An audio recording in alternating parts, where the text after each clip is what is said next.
Cet après-midi-là, le soleil s'est invité à Tende. 19 degrés au thermomètre.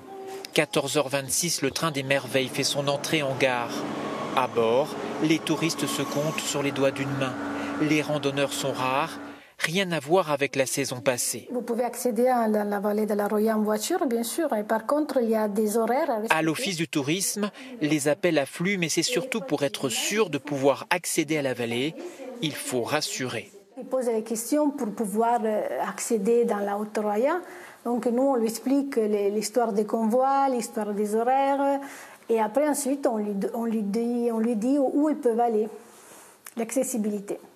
Dans cet atelier artisanal de Tende, on se languit de revoir pas seulement des acheteurs, mais une présence qui a disparu depuis Alex. Moralement, on a besoin de voir du monde.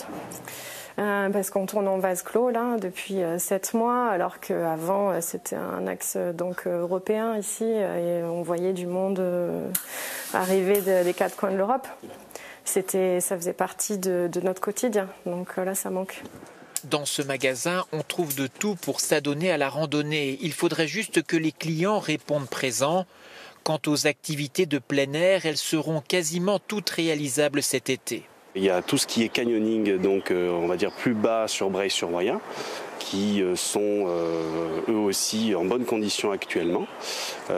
Et bon, il y a la randonnée, l'accès au massif est devenu un petit peu plus long, mais on peut toujours y accéder et on pourra toujours séjourner dans les refuges qui sont plus hauts, en tout cas.